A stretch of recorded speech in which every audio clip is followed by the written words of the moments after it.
I am talking about a team making the playoffs because I'm going to pick the Philadelphia Eagles. They've been 7-9 last 2 years, 1 year, of course, under Doug Peterson. No one repeats in the NFC East. That's basically a rule. It's been since 2004 when the Eagles repeated. And I like what they're doing with Carson Wentz. They're giving him really good big receivers. Torrey Smith, he's won in this league. Yep. Alshon Jeffrey, he's a great target for any quarterback, especially a young quarterback.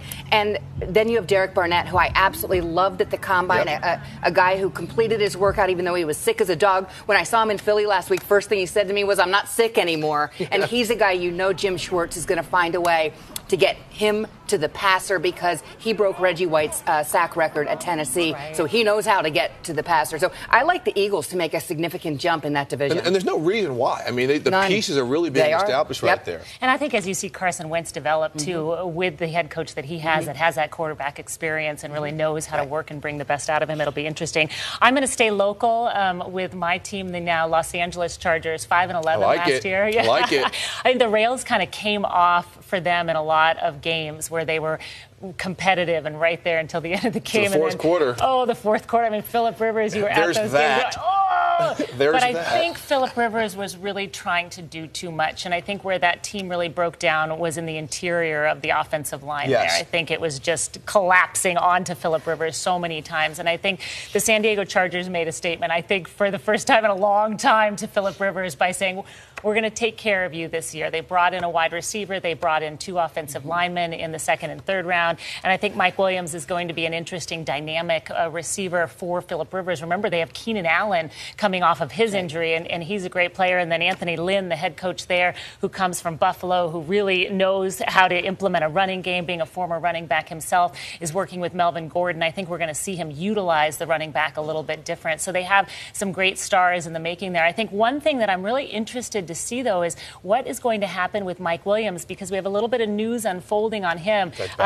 He took part in their rookie camp, and then I was there their first day of OTAs, and he was on the sideline. We were saying, this is the first day you're going to throw with Phillip Rivers, and we have yet to see him throw with Phillip Rivers because he's been sidelined with a slight herniation in his disc. And remember, this is a kid that had neck surgery when he was in college, so he was able to come off of that injury successfully. But is that flaring up again? And if it is, it would be so in line with the Chargers' demise over the past couple of injuries. I mean, this has been the most banged-up team the last couple of years, and Phillip Rivers, you know, that clock is ticking now on his career. Chuck. The potential's there. Talk about clock ticking. I'll go the other way. A young quarterback on the rise in Marcus Mariota. I love what the Titans are doing there. Trendy pick, trendy team. Well, when a team goes from 3-13 to 9-7, you kind of have to get on the bandwagon sooner or later. I saw them play the Chiefs last year, and I was really impressed with their physical nature, the way they run the football, the way they play defense. I like what they've added in the offseason. Bring in Corey Davis and a dynamic receiver.